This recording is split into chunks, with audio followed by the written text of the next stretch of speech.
Pero vamos a hablar un poquito sobre la clasificación de la materia. Entonces lo voy a poner por acá. Vamos a poner aquí clasificación de la materia. Clasificación de la materia. Ya habíamos hablado de que la materia es todo aquello que ocupa un lugar en el espacio, pues ahora vamos a hablar un poquito sobre su clasificación. Entonces la materia se va a clasificar en básicamente dos grandes grupos. Voy a poner aquí un diagramita. Entonces vamos a poner materia y se va a clasificar en la siguiente: lo que es una sustancia pura, sustancias puras, y lo que va a ser también la parte de mezclas. La parte de mezclas va a tener su propio tema, va a tener su propia explicación. Aquí simplemente las estamos tratando, la vamos a mencionar, vamos a ver su clasificación, pero en esta primera parte me voy a enfocar primero en lo que son sustancias puras, ya que son estas las que van a dar la definición de todo lo demás. Entonces la pregunta sería: ¿y qué es una sustancia pura? Una sustancia pura, vamos a poner aquí, son aquellas que tienen una composición definida, tienen su estructura. ¿Eso qué quiere decir? Que si nosotros analizamos toda la estructura o toda la parte de la materia, en la zona donde nosotros la analicemos, su composición siempre va a ser la misma. Ahorita vamos a ver un ejemplo. Y dentro de las sustancias puras hay dos clasificaciones: lo que vamos a llamar elementos, y lo que vamos a llamar acá como compuestos, que más adelante lo vamos a estudiar cada una de estas definiciones con mayor profundidad. Ahorita solamente estoy poniendo los conceptos. Entonces esa es una sustancia pura, y la mezcla más adelante también la voy a definir, porque quiero ver la diferencia entre mezcla y compuesto, ya que las definiciones son casi las mismas. Entonces quiero enfocarme o quiero darle su propio tema a lo que son las mezclas. Pero de entrada, las mezclas tenemos de dos tipos, que es la mezcla homogénea, y vamos a tener la mezcla heterogénea. ¿Vale? Entonces vamos a tener esas dos partes, de mezcla homogénea y de mezcla heterogénea. Y poco a poco los vamos a ir definiendo. Voy a borrar. Vamos a poner aquí la definición de elemento. Entonces vamos a poner aquí elemento. ¿Qué es un elemento? Pues los elementos no es otra cosa más que un conjunto de átomos. De hecho lo vamos a poner acá. Es un conjunto de átomos que son iguales entre sí. Esto es lo importante dentro de la definición. Es un conjunto de átomos que son iguales entre sí. Entonces esa es la parte importante de lo que es el elemento, que el elemento es un conjunto de átomos, pero estos átomos, ¿cómo tienen que ser? Tienen que ser iguales entre sí. Entonces imagínate que tú tienes una barra de aluminio, y este es un elemento porque cuando tú analizas, o si tú pudieras analizar la parte de adentro de esta barra, vas a ver pelotitas. Vamos a imaginarnos por el momento a los átomos como pelotitas. Más adelante vamos a ver lo que son modelos atómicos, donde vamos a ver ya cómo se imaginan los átomos, pero por el momento vamos a verlo como pelotitas. Entonces, si tú tienes una barra que es únicamente de aluminio, donde tú la analices, esa barra, siempre las pelotitas van a ser iguales, la composición siempre va a ser la misma, y esas pelotitas igual van a tener el mismo tamaño, mismo color, van a ser iguales por donde tú la veas. Entonces los elementos siempre es un conjunto de átomos que son iguales entre sí. Eso es importantísimo. Esos átomos deben de ser iguales entre sí, porque en la parte de compuestos, vamos a poner aquí compuesto. El compuesto es un conjunto de átomos también. Es un conjunto de átomos, pero estos átomos no van a ser iguales. Es un conjunto de átomos que son distintos, pero ¿cuál es la parte importante de ellos? Es un conjunto de átomos que son distintos, en donde cada uno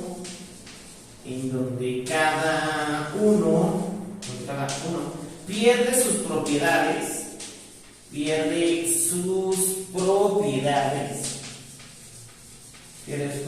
para generar nuevas,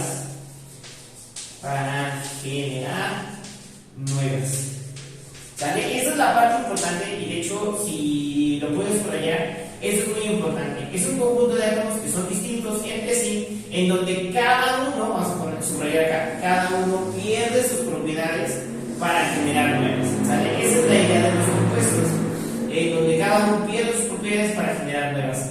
La parte, y lo voy a poner acá también, eso es importante, la parte más pequeña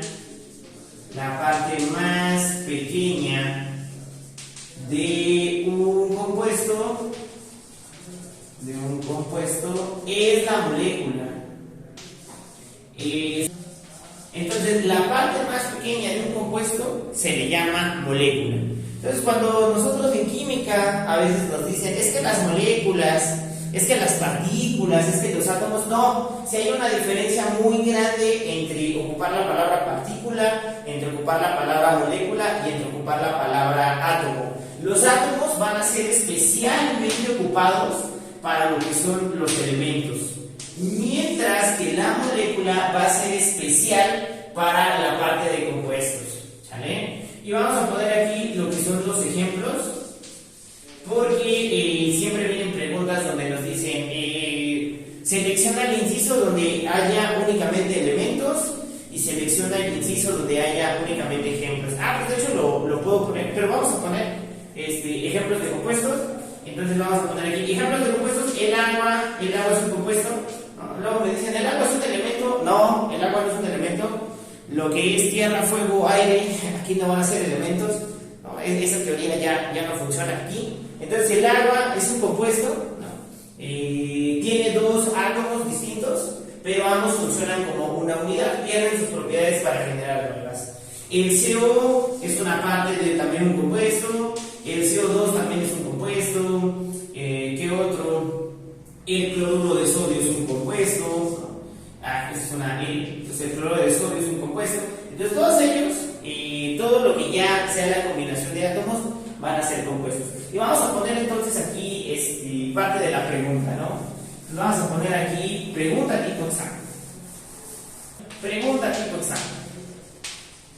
Pregunta tipo examen. Y entonces te pone en cuál inciso hay solamente, y aquí te pueden poner dos partes. Te pueden decir que en cuál inciso hay solamente elementos, esa puede ser una versión, ¿no? O en cuál de ellos hay únicamente compuestos, ¿no? Entonces, sí, nada más son esas. En cuál inciso hay solamente, te pueden preguntar elementos, o en cuál inciso hay solamente compuestos. Y entonces ponen inciso A, y entonces ahí están 4 incisos, y nosotros tenemos que ver en cuál de ellos hay únicamente elementos, o en cuál de ellos hay únicamente compuestos. No puse la de los compuestos. Vamos a poner aquí otro inciso. Bueno, ya sabemos cuál es la de los compuestos. Entonces, el inciso A no puede ser ni elementos y compuestos, porque el metano sí es un compuesto. Más adelante vamos a ver que ese metano se llama CH4. El carbono es un elemento. Aquí el carbono es un elemento. La gente le dice carbón, ¿no? El nombre correcto aquí es carbono, ¿sale? Y el aire toma en cuenta que desde aquí va a ser una mezcla. Entonces el aire siempre va a ser una mezcla. Y no hay que olvidarlo, el aire es una mezcla, el aire es una mezcla, el aire es una mezcla. En el inciso B, entonces en el inciso A no es la respuesta, porque tenemos elemento, mezcla y compuesto. Entonces no funciona, es un compuesto. Entonces el inciso A no funciona. El inciso B tenemos lo que es un compuesto, que es el CO2, ya habíamos platicado de él aquí. Entonces el CO2 es un compuesto. El bromo así tal y como está sería un elemento, ya que aunque sí me dice que son dos átomos de bromo, los átomos son iguales. Entonces si los átomos son iguales, el bromo es un elemento. Y misma historia con el nitrógeno. El nitrógeno, aunque nos dice que son dos del átomo de nitrógeno, esos átomos son iguales y entonces este también es considerado como un elemento. Aunque tenga su índice, sí, porque los átomos son iguales entre sí. Entonces, aunque tenga su índice, mientras sean iguales entre sí, es considerado elemento. Y esta tampoco sería, porque entonces tengo compuesto, elemento, elemento. Quiero un inciso que tenga únicamente elementos y quiero un inciso que tenga únicamente compuestos. Entonces, el calcio, no hay otro átomo, de hecho nada más es el mismo, entonces ese es el elemento, este es un elemento. El bromo, aunque sean dos, ya quedamos que si son el mismo, también es un elemento. Y el oxígeno, como también son dos, pero son dos del mismo, entonces este también es un elemento. Entonces, este inciso tiene exclusivamente elementos. ¿Sale? La parte de abajo tenemos aire, petróleo y aceite. Ese inciso siempre lo han puesto. ¿Y ese inciso qué son? El aire, ya quedamos que es una mezcla. Es una mezcla de que el aire es una mezcla de gases. El petróleo también va a ser una mezcla, pero eso es una mezcla de hidrocarburos. Entonces petróleo también es una mezcla, pero es una mezcla de hidrocarburos. Y el aceite también va a ser una mezcla, pero esa mezcla pues va a ser de grasas, va a ser incluso también de parte de hidrocarburos. Más adelante lo vamos a ver, pero el aceite también es una mezcla. Entonces este inciso es únicamente de mezclas. Pero eso no me lo están preguntando, pero pues bueno, ya lo conocemos, ya sabemos que ahí está.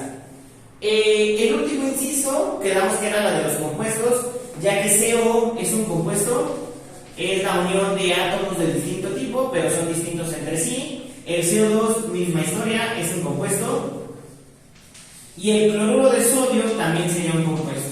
Es la unión de varios átomos, de dos átomos en este caso, pero esos átomos son distintos entre sí. Entonces, ese sería el inciso de los compuestos. Y así es como nosotros analizamos esa pregunta. Entonces, en cuanto a los incisos, hay únicamente elementos o compuestos. Tenemos que ver cada uno de ellos e identificar si son mezcla, compuesto o elemento. ¿Sale? Y entonces, cosas importantes, la molécula va a ser únicamente exclusiva y ocupada únicamente para lo que son compuestos. El átomo va a ser únicamente para cuando hablamos de elemento. Y partícula sí es un poco más general. Esa sí la podemos ocupar como sea. Bueno, no como sea, pero sí la podemos ocupar. Y de lo que son las mezclas, vamos a ver la definición, la diferencia que hay entre una mezcla y un compuesto, qué tipos de mezclas hay y ejemplos. Entonces vamos a poner aquí la mezcla. La mezcla se va a definir también como un conjunto de átomos, al igual que el compuesto. Entonces, la mezcla es un conjunto de átomos,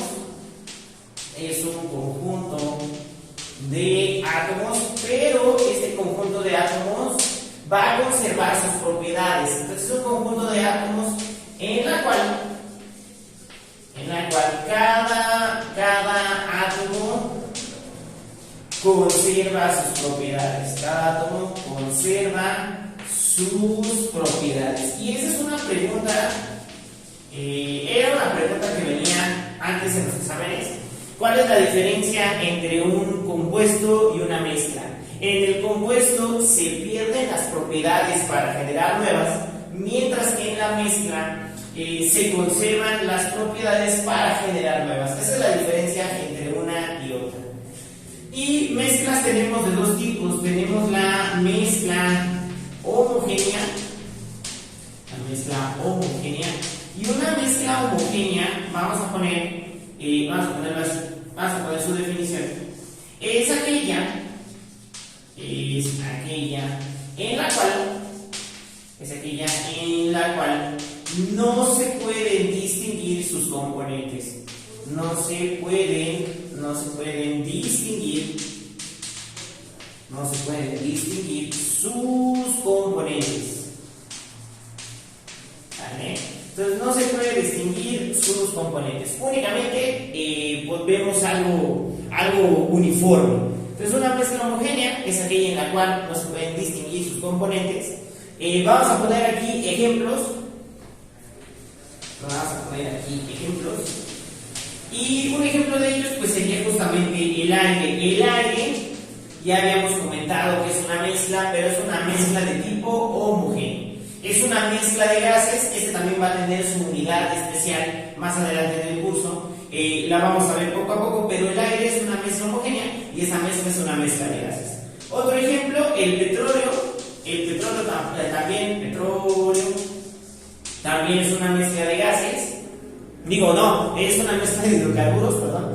Es una mezcla de hidrocarburos, pero también es un ejemplo de mezcla homogénea. Cuando nosotros vemos el petróleo, pues no decimos, ahí está el metano, ahí está el propano, ahí está el butano. No, simplemente vemos algo negro, algo uniforme, y no podemos distinguir cada uno de sus componentes. De los aceites es la misma historia. Cuando un ejemplo sería el aceite de cocina, no podemos distinguir los componentes, simplemente vemos un líquido de color amarillo, en algunos casos transparente, pero no podemos distinguir los componentes de cada uno de ellos, ¿no? Entonces ahí están los ejemplos. Y aquí también podemos agregar como ejemplos el agua y el azúcar, agua y sal, leche con chocolate, café con agua. Pero voy a hacer trampa y todos esos ejemplos se van a llamar soluciones. Más adelante, lo que te platico, en la parte de soluciones, también llamada disoluciones, tiene disoluciones, es igual, bueno, no es igual, químicamente no significa lo mismo, pero pues para fines prácticos, soluciones y disoluciones van a representar exactamente lo mismo. Van a ser una mezcla homogénea entre un soluto y un solvente, más adelante lo vamos a ver, pero todos los ejemplos que tengan que ver con agua y sal, agua con azúcar, leche con chocomil, todo lo que tenga que mezclarse y que se vea homogéneo va a ser un ejemplo de mezcla homogénea. Incluso tú a estas alturas me puedes decir, pero si yo le pongo mucho café al agua, sí puedo ver los componentes, entonces ya no sería mezcla homogénea, sería mezcla heterogénea. No, sigue siendo una mezcla homogénea, pero más adelante vamos a ver que esas soluciones se clasifican en saturada, sobresaturada, concentrada y diluida, pero sigue siendo una mezcla de tipo homogéneo, ¿sale? Pero más adelante lo vamos a ver en su tema especial, tiene un tema especial, pero esos serían los ejemplos de lo que es una mezcla homogénea y su definición. Vamos a poner acá lo que es el ejemplo de la mezcla heterogénea. Ok, vamos a poner acá mezcla heterogénea.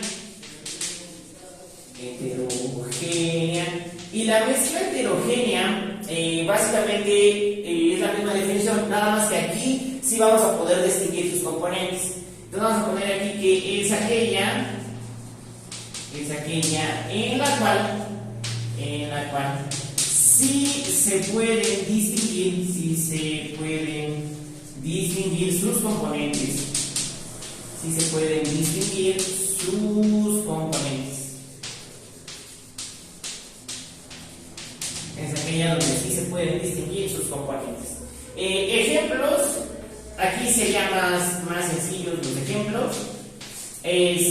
Vamos a poner acá las ensaladas, ¿no? Típico ejemplo, la ensalada. La ensalada es un ejemplo porque tú haces una mezcla de verduras, ¿no? Entonces haces tu jitomate, tu pepino, tu lechuga y están todos mezclados, pero ninguno de ellos pierde su esencia. ¿Qué quiere decir? Que cuando tú los mezclas todos, pues sabes distinguir entre el jitomate, la lechuga, no cambia nada en su estructura, simplemente están ahí revueltos.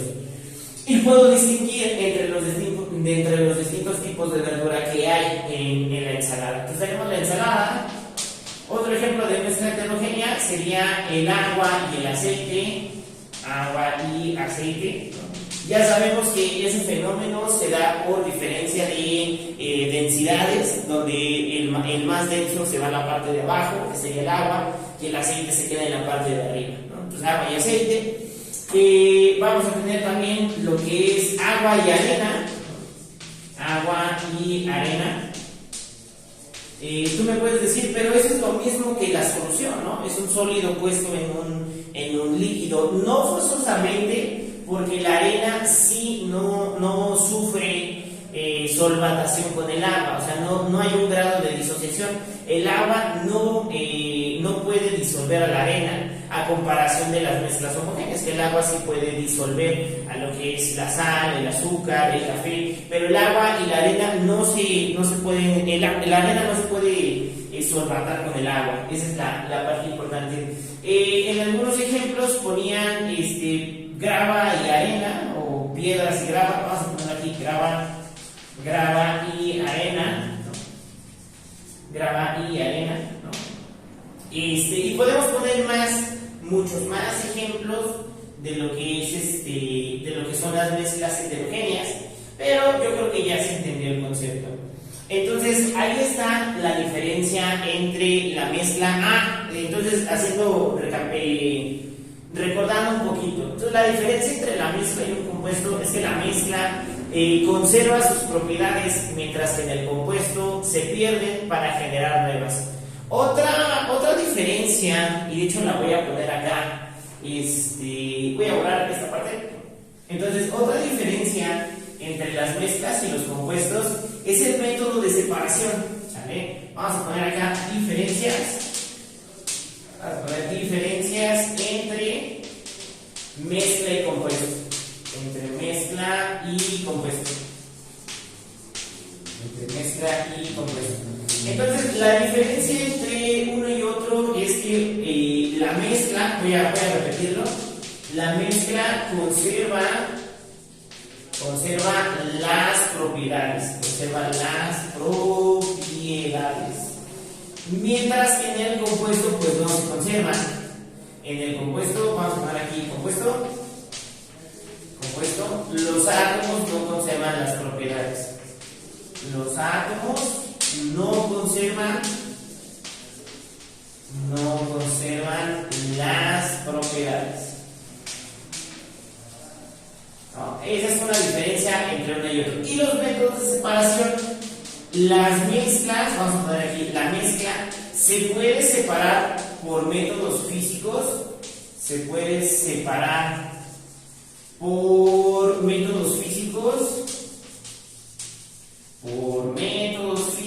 algunos también le llaman aquí, en vez de físicos, los llaman métodos mecánicos, o vamos a poner aquí, o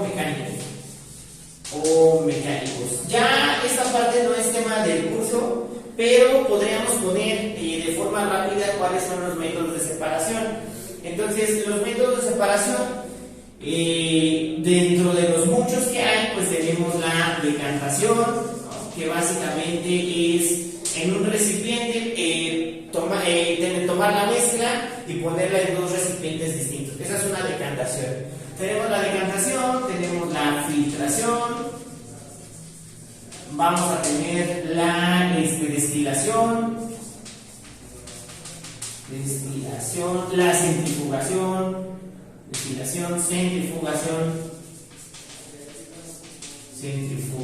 vamos a tener lo que conocemos como cromatografía,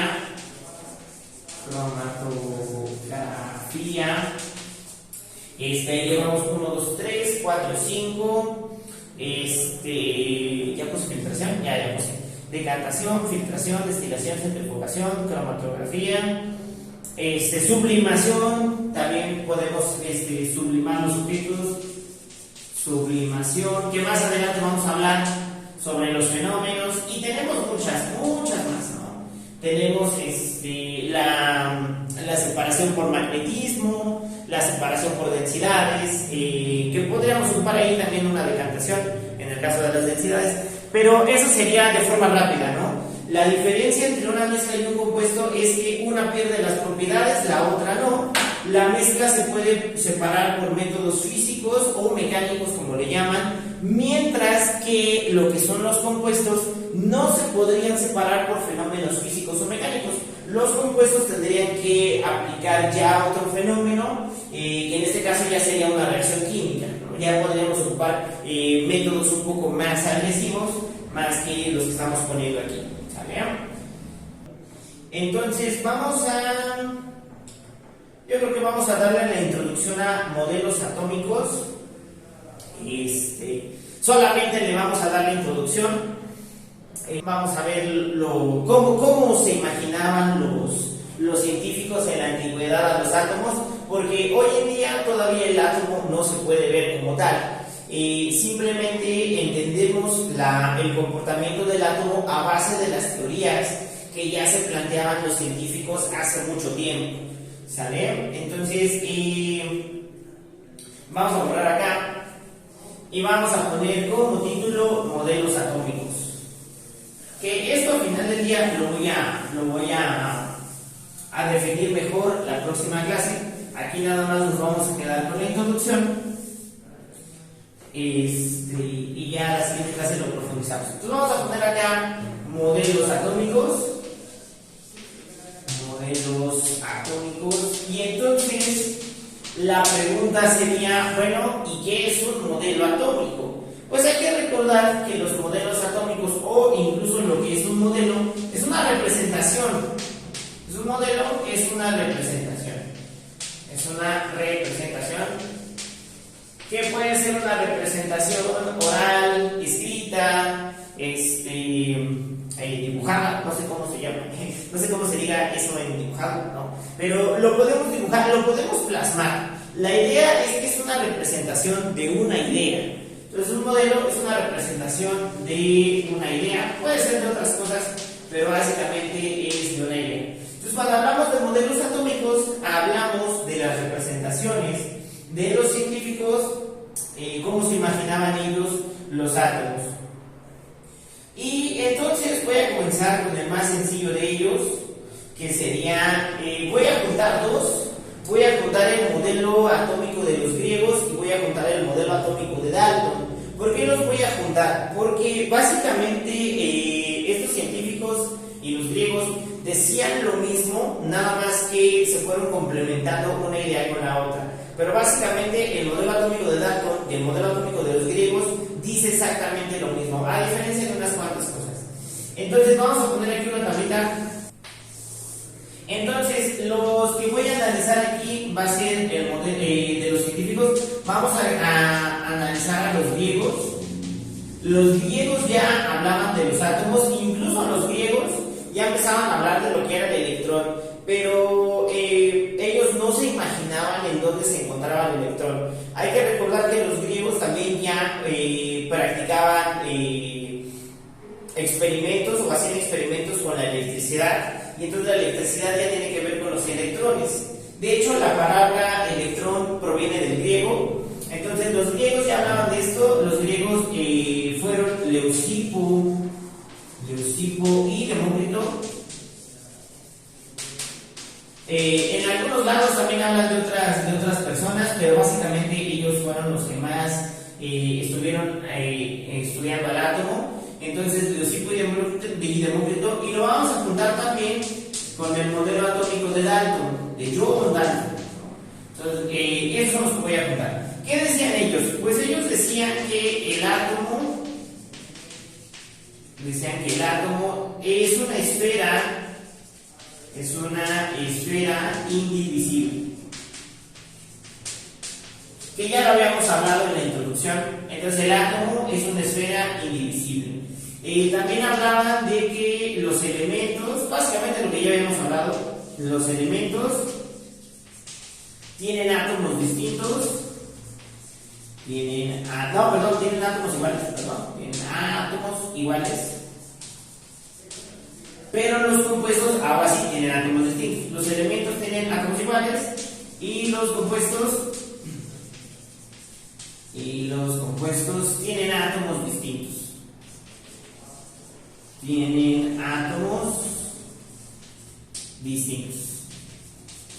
Y básicamente dijeron lo mismo hasta aquí los griegos y Dalton, pero muchos años más tarde Dalton es el que propone la ley de las proporciones múltiples. Entonces, vamos a ponerlo, no me va a cambiar aquí, pero Dalton propone la ley de proporciones múltiples. Ley de proporciones múltiples. ¿Qué nos dice esta ley de proporciones múltiples? Lo que nos dice esta ley, de hecho lo voy a poner acá. Vamos a poner ley de proporciones múltiples. Ley de proporciones múltiples. Lo que nos dice esta ley es que los compuestos, los átomos se van a combinar para darnos compuestos, pero esa combinación nos van a dar razones matemáticas sencillas. ¿Qué quiere decir? Entonces voy a ponerlo acá. Entonces los elementos son razones matemáticas simples. ¿Eso qué quiere decir? Por ejemplo, la molécula del agua, que es la más sencilla, el H2O, tiene una relación de 2 a 1. Dice que tiene 2 átomos de hidrógeno por un átomo de oxígeno. Eso es lo que empieza a proponer Dalton.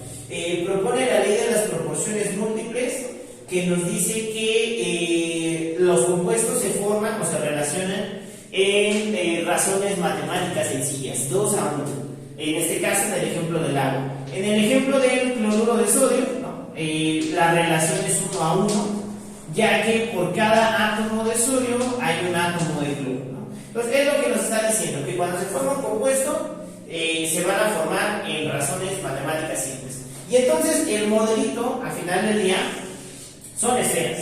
Tanto los griegos como Dalton se imaginaban que estos átomos o estos compuestos al final del día iban a ser pelotitas, iban a ser esferas, que en el caso de los elementos iban a ser del mismo tamaño, pero en el caso de los compuestos iban a ser de distinto tamaño.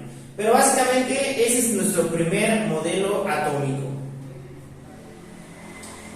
Y la vamos a dejar por aquí, ¿sale? La siguiente clase vamos a hablar de los demás modelos atómicos.